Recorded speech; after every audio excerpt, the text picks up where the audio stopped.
From recruiting to team news to season expectations coming up, you all have tons of questions. With it being Thursday, the Michigan Mailbag is back. We're going to get to your questions on this episode of Locked On Wolverines.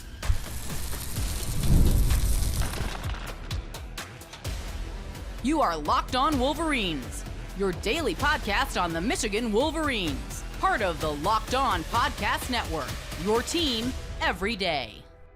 Happy Thursday. We are back and doing it. Locked On Wolverines podcast, part of the Locked On Podcast Network, where it's your team every day. I'm your man on the ground, Isaiah Hole, publisher of Wolverines Wire through USA Today Sports Media Group. Let's start right away by thanking those of you who make us your first listen, and we also thank all of the everydayers out there. We do appreciate it. Let's get right to the leaders and best. James Crudup at James Crudup 6. Going back in time, did LSU think Michigan was an actual threat to flip Bryce? Did they take the smoke seriously? If the flip didn't happen, who do you think Michigan's QB1 would have been? To answer your second one, I think it's someone that's probably not on the roster. I think they would have gone harder after like a John Mateer type, right? Like they didn't feel like they needed to because they went and got Bryce Underwood. As far as LSU is concerned, no. I mean, yes and no. I think that the program itself recognized there was smoke and was working diligently. Like, I think that they were trying to move some money around and do some different things. I don't think they necessarily took it as, serious as a heart attack, but I think they took it seriously. But certainly those in the media did not, right? Like, the LSU On 3 site was laughing the day it happened, being like, these stupid Michigan fans think that there's a chance. So, yeah, that was kind of it. Don't have much more to add. I usually take 4 minutes to answer your question. I'm not doing that today. Josh Barr-Jadicki. Who wins their next title first, Michigan or Ohio State? I'll say this. Ohio State is more primed. I hate to say that, but I mean, it's true. I think Ohio State's more primed. Do I think it'll happen this year? I do not. That said, I think Michigan's also, if it can get back to playing its style of football, being strong in the trenches, having more stellar quarterback play, then yeah, they can be right there too. I think a lot of people are sleeping on Michigan in general. I'll get into that a little bit more down the line. I know I got a question that allows me to answer something that I was talking to someone from Michigan about earlier today. So we'll get to that. Jimmy Whitner at Jimmy Whitner 1. Who is the best hooper on the football team? This can include commits as well. That's hard. I have no idea. I don't even know who proclaims to be like that dude right now. I'm sure Bryce is pretty good. I think I've seen a video of him dunking at some point. I'm sure he's awesome. He's just naturally gifted. There's a lot of guys that play multiple sports. I mean, I'd look at the 6'5" guys, Jamar Browder, Donovan McCulley. I think Donovan McCulley was a hoops guy. That would be my guess. I don't know. How are you and Zuri doing? Well, she's sad because I've just been busy all day. And part of my busyness was me going on a boondoggle and making an F1 Michigan car in Photoshop. I am still hit or miss. I have, like I said yesterday, I'm having occipital neuralgia. Basically means the nerve endings in half of my head are inflamed and sensitive and throbbing, and it's not been fun. But we're managing. Number 3, in your opinion, what are our three most difficult and 3 easiest games in order? Most difficult are in order of level of difficulty. Ohio State. I'll go with Nebraska over Oklahoma because I think that's got an added degree of difficulty due to Sharon Moore's suspension. And then I'll go Oklahoma after that. And then easiest, I mean, it's New Mexico, Central Michigan, Purdue. Probably in that order. Finishing us off in segment 1, as fast as we have ever done it, probably, he says, before he goes on a 4-minute answer. Spencer Whitmore. Yeah, Spencer Whitmore. If you could make one change to the game day experience, what would you add or take away? I would take away pretty much not all of the fan engagement stuff. I would take away a bit of it. Like, I think it's cool when it's like kind of bespoke or like unique, like when they put like Mudang up on the screen. I would take away the helmet, like 3-card Monty thing. I would take away a lot of the stuff that's like that. Like, because to me, one of the things when I went to my first Michigan game against, it was 2006 against Wisconsin, Big Ten opener. One of the big things that I had as a takeaway was, well, this is cool because it was not filled with all of the things that you see at every other game. Like, yeah, there was like commercials for Michigan Review, and there were some things, right? Like, wasn't like dead silence in the breaks, but like the marching band spoke for itself. That would be the one other thing. If I was the Michigan marching band, I would do some different things too.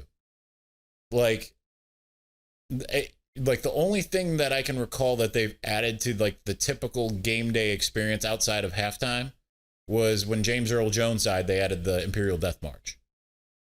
So like, okay, that's cool. I'm glad that they're doing that. They play it a little differently than the actual John Williams score. But like, I would retire some things that like the songs from like 50, 60 years ago, except for like Black Sabbath, Iron Man, or the Black Dog Cashmere, like, but like the Hey Baby, I Want to Know, like that type of stuff, I would get rid of all of that. And I would start adding in a little bit more modern things. And then keep the crux of the traditions, obviously, the victors, you know, Let's Go Blue, Temptation, Intimidation, Iron Man, all those things. But I would add some more modern things. I love it when I go on the road and hear the marching band do, do like Kylo Ren's theme or the Game of Thrones theme. It amps me up. Respect by not the Temptations, Aretha Franklin and her group. No, does nothing for me. If it does nothing for me, being a 43-year-old person, 17-year-olds, 18-year-olds, are we really getting amped up? So my solution, and I was right, I'm going on a 4-minute tangent here, would be to make it so the marching band is more prevalent, but then modernize the marching band's repertoire. That would be it.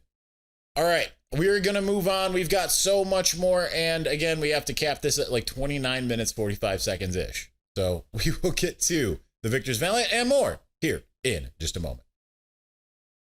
But before we do, summer sports are in full swing, and whether you're all about baseball under the lights, golf on the green, or high-stakes soccer action, FanDuel is the best way to make every game even more exciting. You're already following the action.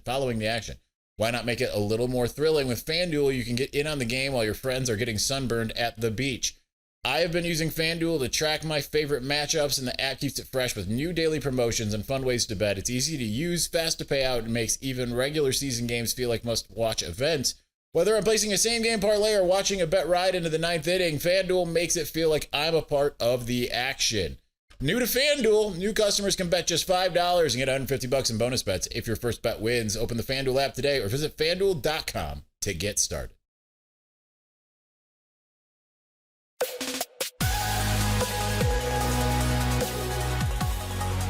One of the things I love about this job is the concern trolling that I get from what I would assume, I did not take the time to investigate, Buckeye fans. Say, how can you call yourself a Christian if you promote gambling on your show? Thank you so much for being concerned about the state of my soul. I appreciate it. I'm sure that's coming from a very good place. You know, the 11th commandment out there, thou shalt not gamble. Right? Okay. Okay. Let's get to the Victor's Valiant. Great Bambino X at Colossus O'Clout X. Official visits are over. Recruiting classes are filling out, and the crazy is dissipating. I'm sad. The frenetic pace was so much fun. So that leaves us with just one important question. Pancakes, waffles, or French toast? I'm a French toast guy myself. Listen, I will traverse the gamut of that. Kind of depends on the mood. I love a good waffle. right? And I love like not necessarily a plain pancake, but like what I used to do was get whole grain pancakes and put bacon in between. That was my deal. Gained a little bit of weight back in like 2015 doing that.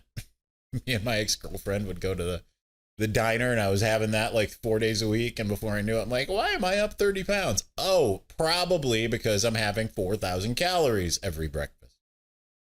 French toast is probably the biggest mainstay for me, I would say.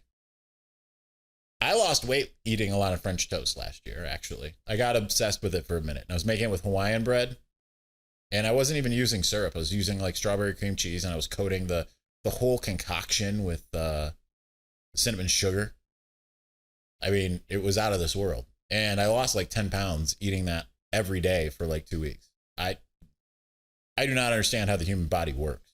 I tried to ask Abigail O'Connor on the sideline about it once. All right. Third and Wolverines at third _ blue. Let's call you Josiah. Adding you in here for being part of the Michigan fans of F1 group that we started up on X. You can go there and you can add yourself. Be a part of the conversation.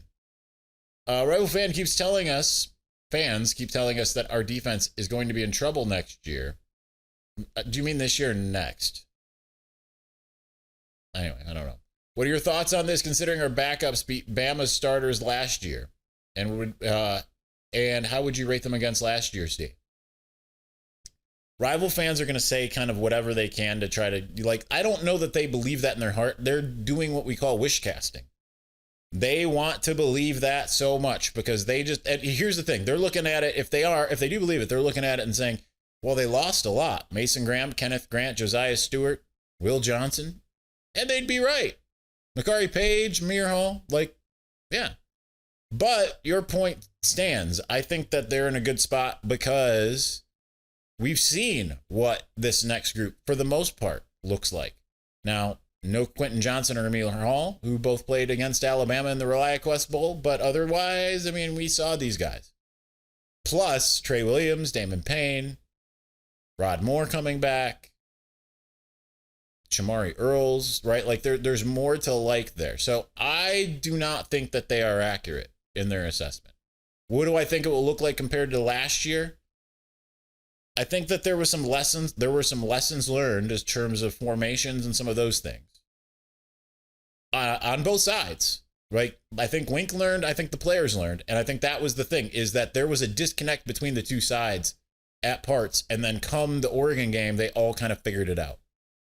I mean, maybe not completely, and obviously against Indiana, the next week, first half, that wasn't good, and then they kind of figured things out from there and kept things from there. So I think that they're just wrong.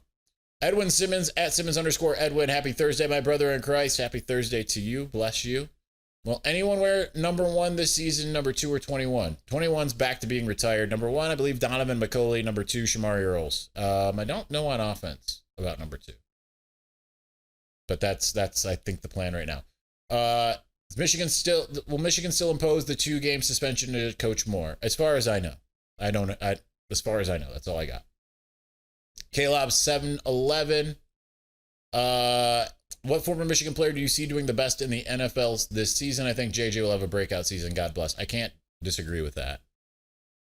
Much to my chagrin, and a lot of people's chagrin here in the Detroit area who want the Detroit Football Lions to take that step forward.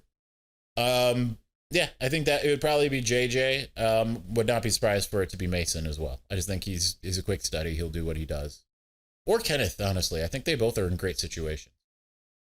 Or cool. I mean, I'm just adding the first round guys. Or Will Johnson. I mean, I guess the first 2 round guys. I mean, and take your pick. Any of those guys, I think, will be really good.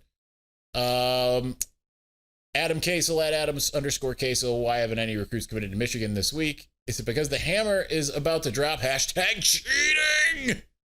Oh, it is. 100% the hammer. That is the hammer. That's what the hammer is.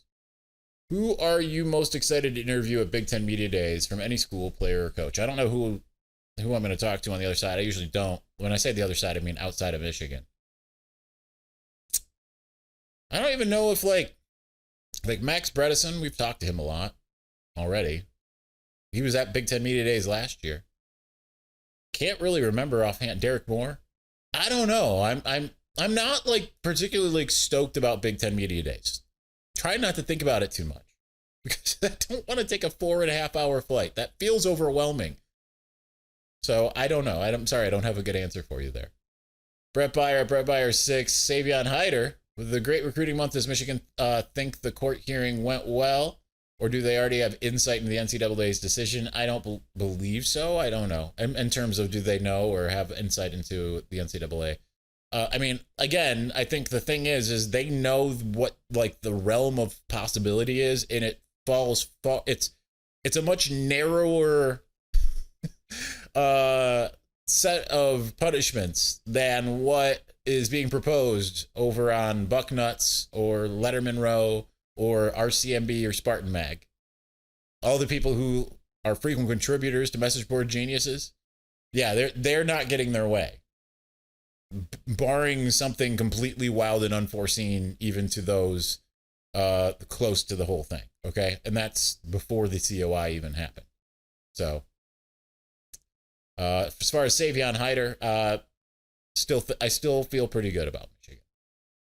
I have that gut feeling, but not a Sam Webb gut feeling where it's like, oh, yep, he's in the bag. I'm just saying, like, I think it's one of those things that's trended well for a long time. I don't see that changing.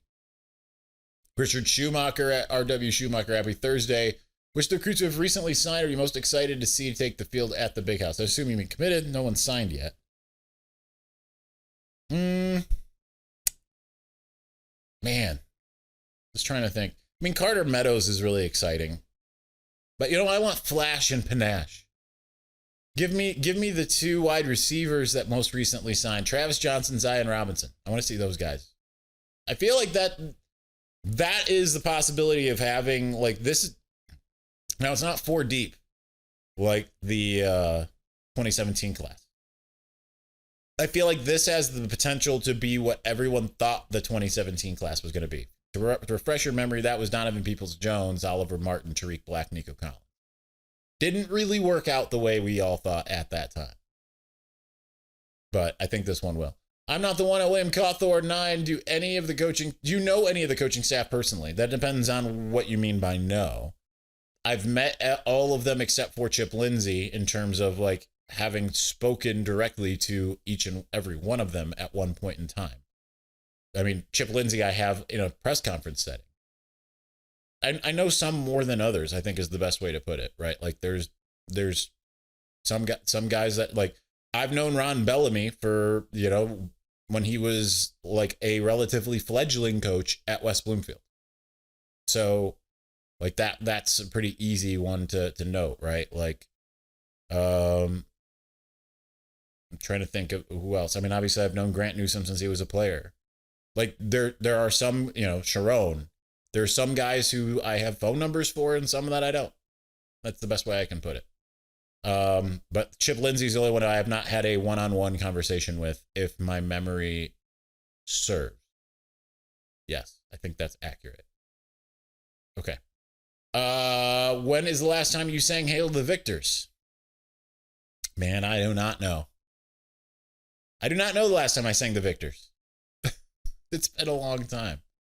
I probably hummed it here and there, like, when you sit in there picturing game days and stuff. But in terms of like a group celebrating, or whatever, number one, I'm not a part of these celebrations, right? Like I'm on the field. So, I'm not usually watching games outside of being on the field or the court, sitting up in the press box. So I don't know. ZT Jones at @who_Zach Jones. What offensive and defensive position groups do you expect the most from this year? Offensively, let's go running back. I think that's going to be a really good group. I really like this Justice Haynes, Jordan Marshall tandem. I think that's going to be really fun. Defensively, defensive line. You can take your pick, tackle or exterior. I think it's just going to be an unbelievably solid group. Perry Mitchell, wait, when will you drop the first episode of Locked On F1? You joke. It's not going to be Locked On F1, but there's some irons in the fire. I've had this obsession for all of a week. Now, here's the thing. I still got to do faith over culture. That's waiting on me at this point. It was waiting on Pastor Emery. Now it's waiting on me. But I've had some conversations with some interesting people about doing some F1 content. Let's just leave it at that. It will be very like casual though. Probably. Maybe. Do you think Michigan's more lax approach to NIL at linebacker in recruiting stems from the idea that transfer linebackers seem to be more proven commodities and therefore a more efficient investment? No, I think it's more that Michigan, remember back in like May-ish? I was having this conversation with someone earlier. Back in May or so, we were talking on this very show about how it felt like Michigan was recruiting every linebacker. It felt like a good thing at the time.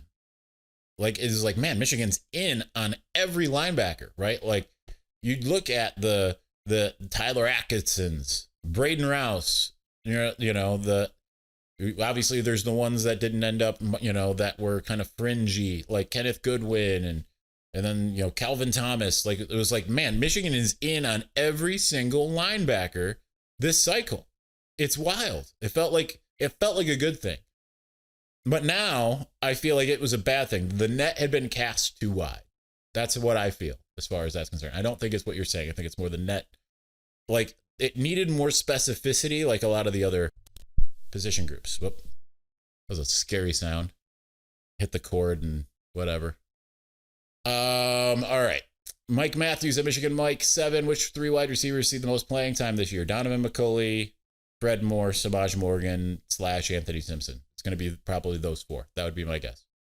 Mike Tinkle at MTink1818. What do you enjoy the most about being on the field during Michigan home games? Fraternizing. I don't think it's like it used to be the games, and it still very much is close to the games. I mean, it's talking to people. It just really is. As autistic and socially awkward as I am, and I am. That's the fun part of it all. Making sure. Okay, I don't know. I'm getting messages about my door. I definitely am like a little social butterfly out there. Now, people might think I'm weird. I don't know. I enjoy it. So, not necessarily like that in real life all the time. Pistons Famo at Pistons Famo. How open is the Big Ten in your opinion? Penn State seems to be all the hype with the media, but I don't buy any of the James Franklin or Drew Aller stock. I agree with you. I think that they are probably close to the favorites, but I do think it's open, and I think it could be one of 6 teams, I would say.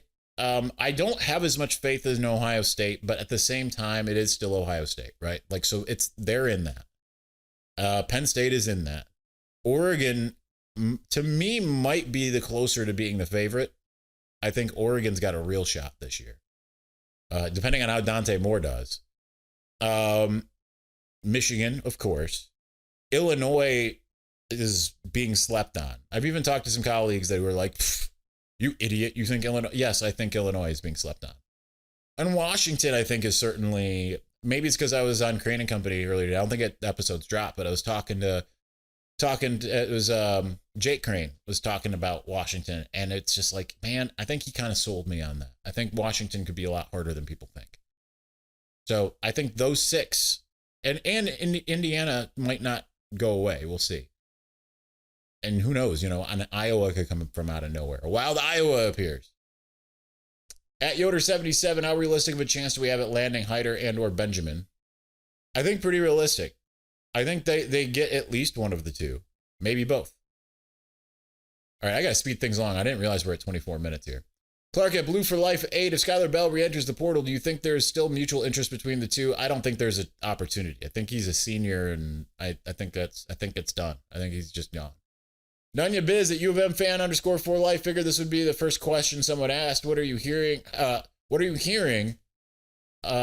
went behind the scenes? Did Michigan think Calvin Russell was a lock? I don't think they thought it was a lock. I think they felt like things went pretty well. That report that I brought up yesterday, I heard got more intel that suggested that was true. He had a Michigan press release, right? And like that got sent out to certain people. And it wasn't like and man, I don't know what's up with this mic cord. Apparently I can't even glance at it. I think that they felt good and things changed. Finishing us out is in segment 2 is the Rican Raider. Grabbed Zuri's snoot and camera. Well, she's laying down, and I'm not gonna force her up here, especially with the noisy mic cord here. Actual question: we have 2 backs break 100 yards and a 3,000-yard passer. I think so. I think that they'll get there. I know I see a lot of Bryce projections where it's like 2,400 and stuff like that. I'm like, come on, grow a pair a little bit. I mean, especially if I think you're going to see more passes connect deep. I don't think it's going to be as much dink and dunk as the previous administration. That's going to count for something. All right, we have less than 5 minutes, and we got a speed round. And we'll get to as many as we can here in just a moment.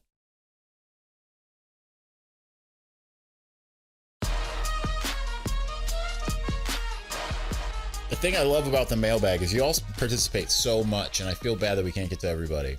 And again, it's the camera. Like now, if I do the 3 camera setup, it works a little bit because they're staggered, in terms of start times, and the one camera can go an hour. But the best camera, the one that we use primarily, is it shuts off at 30 minutes. Just what it does. Blue Crew, we're gonna speed round this as much as we can.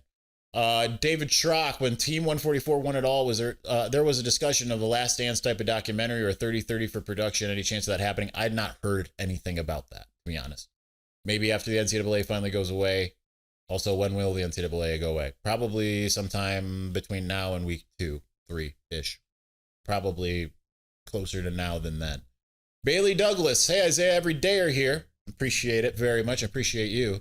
Sharon's recruiting strategy is much different from Harbaugh's. Are you at all worried that we aren't targeting as many culture fit recruits that are going after the more talented players might hurt the culture that's now established in the long run? No, I think they're still finding culture fit guys. I mean, it might be a little bit outside, but I mean, it's still different than like 2017 type, right? Like some that you would have thought as culture fits didn't become that. Now, that's where it's the more important thing is getting the strong established leadership throughout a time period. That's the most important thing. Having like seniors that are going to look you in the eye and be like, unacceptable, I'm holding you accountable, and actually have that mean something is more important than the otherwise culture fit thing, because being accountable to your teammates is probably the most important part of a culture. Jonathan Petzold, if Michigan goes undefeated in the regular season, how far do you think they'll get in the playoff? I have no idea, because I just have no idea what college football is going to be, right? Like I know, fun thought exercise. I could say first round, I could say national championship. It's really impossible to tell. I don't think there are many star quarterbacks out there, and I think that's going to maybe mean something. Randy Dean, why isn't Michigan ranked higher in the Big Ten this year? Last year's defense at the end of the year stopped Ohio State and Alabama. Offense has to be considerably better. I agree. That's all I got. I agree. Mr. Tom, what happens if Underwood isn't ready to start on day one? Who takes the helm? How effective can he be in this offense? As effective as a small pony. So Eddie Izzard reference.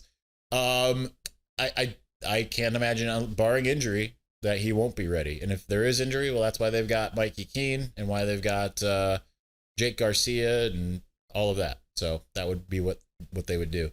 Wolverine Warrior, do players usually tell the school their decision before committing publicly? Usually, but not always. Calvin Russell had not. Will Michigan still pursue Russell? We'll see. I don't know. If not, are you hearing of any other offensive players not named Savion Hyder? Not at the moment. I really hope we don't miss out on Russell and Hyder. Here's the thing. None of you knew who Calvin Russell really was about 2 months ago. So Hyder, on the other hand, you've heard about for at least a year. So I would be appreciative of the wide receiver haul they have already. It's very, very good. That would be my thing. Nick, who would be your Michigan football Mount Rushmore? Probably Bo, Jim Harbaugh. I'll go a little bit more modern with the last two, Blake Corum and JJ McCarthy. No, Mikey Sanders still instead of JJ. All right, we've run out of time. My apologies. Thank you to all those who asked questions. Sorry we couldn't get to you. Thank you for watching. Thank you for listening. We'll talk to you again soon. Peace.